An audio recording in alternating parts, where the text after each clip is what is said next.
真的呀，没来ทำเลยฮะเป็นช่วงสลัดทั้งที่ไม่มีอะไรทำเลยจะยากเกินไปแล้ว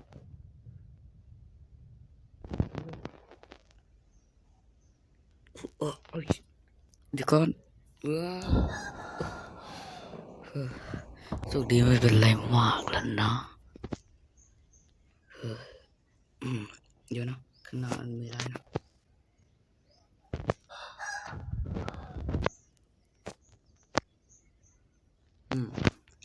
ดูเหมือนว่าน่าจะปลอดภัยนะไปดีกว่ารู้สึกแปลกๆนะ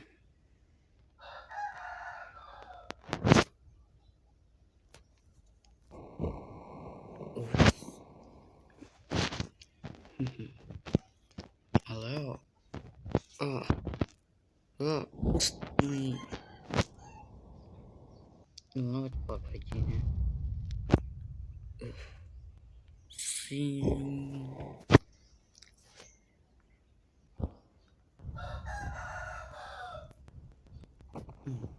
คนหนึ่งพูดลองเฮ้ยนี่แกนะพูดได้ไหมเฮ้ยอาจจะต้องปิดเครื่องก่อน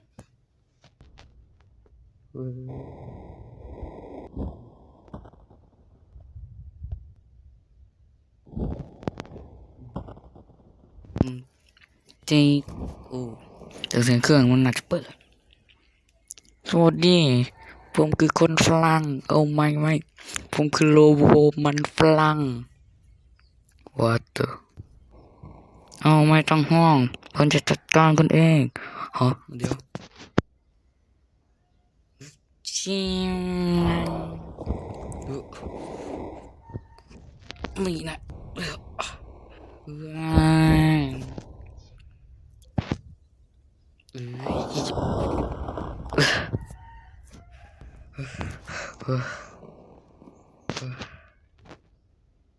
มันตายเลยยังวะเนี่ยสงสัยน่าจะแกตายซะ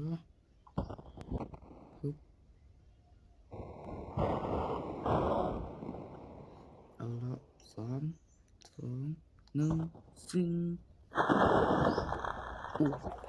แรงจัด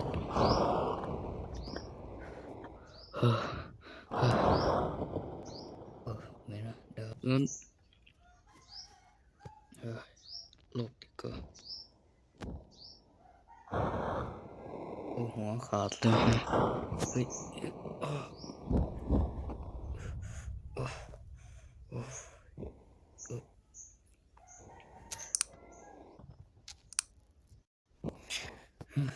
มันก็ไม่มีอะไรแล้วแหละ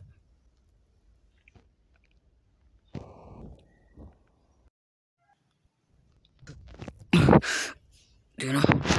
ยังพูดมาได้อีกนักจากผมเป็นคนฝรั่งผมเลยจะตายแล้วฟื้นขึ้นมาเป็นซอมบี้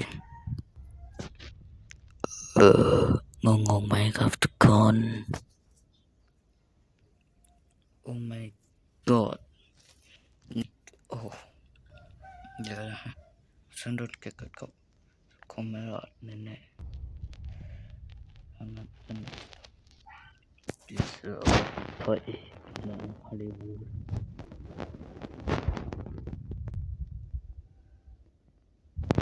ฉันจะปิดตายังไงนะเรื่องนั้นไม่สำคัญแต่แบบว่า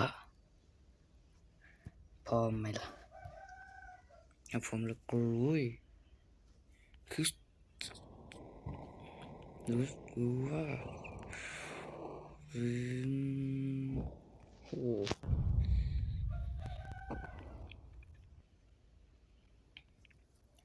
ขบวนพาที่999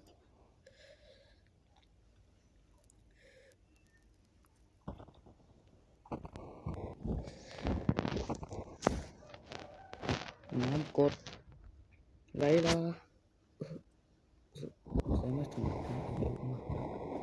แบบนี้คงตายเนี่ย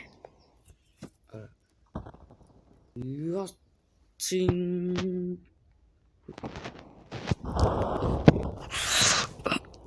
ฟันไม่โดนก็สันแข็งอ่ะก็แข็งฟันแกรีบไม่นะ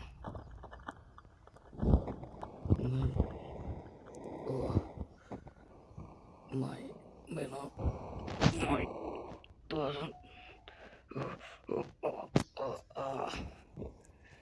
นี่เป็นพวกแกไม่ใช่ผมนะฮ่าฮ่าเค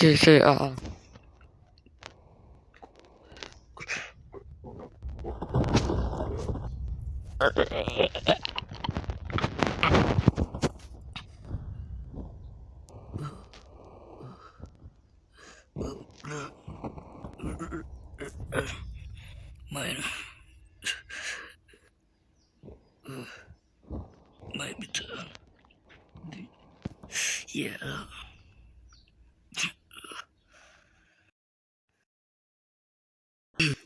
ไม่เป็นไรจะต้องมารักษาตัวเองได้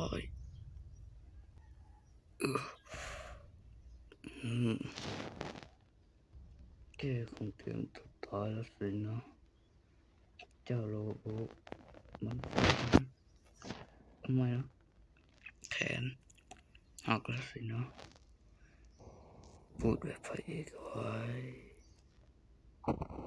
จะได้หลายเยอะขึ้น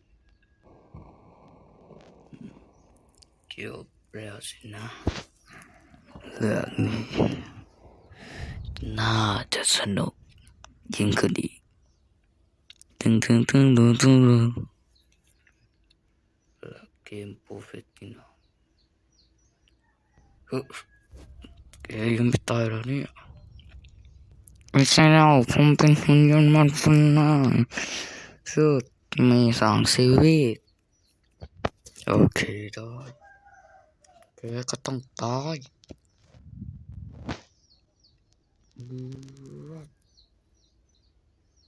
อะไรเนี่ย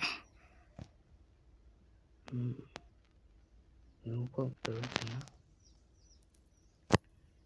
อันก็รู้จริงเดี๋ยวนะ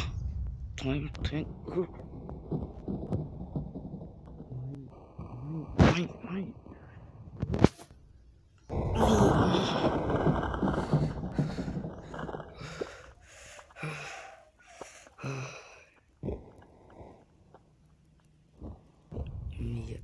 หายเลยนะ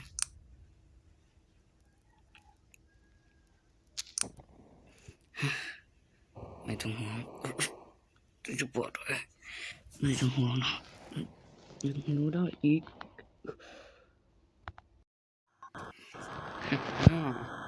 คุณเหี่ยวตัวเองได้แล้วโว้ย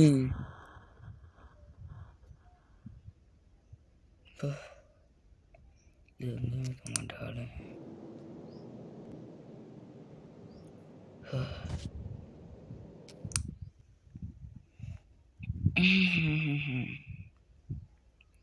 โอเคดูตัวนี้แล้วฝากกดไลค์กด subscribe และกดกระดิ่งแจ้งเตือนเพื่อไม่พลาดคลิปใหม่ๆนะครับkalian kalelera kalian semua kalelera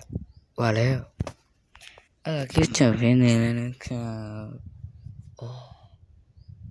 fakta hai penum khonda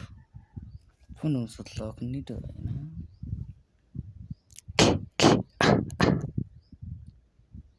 na juga bye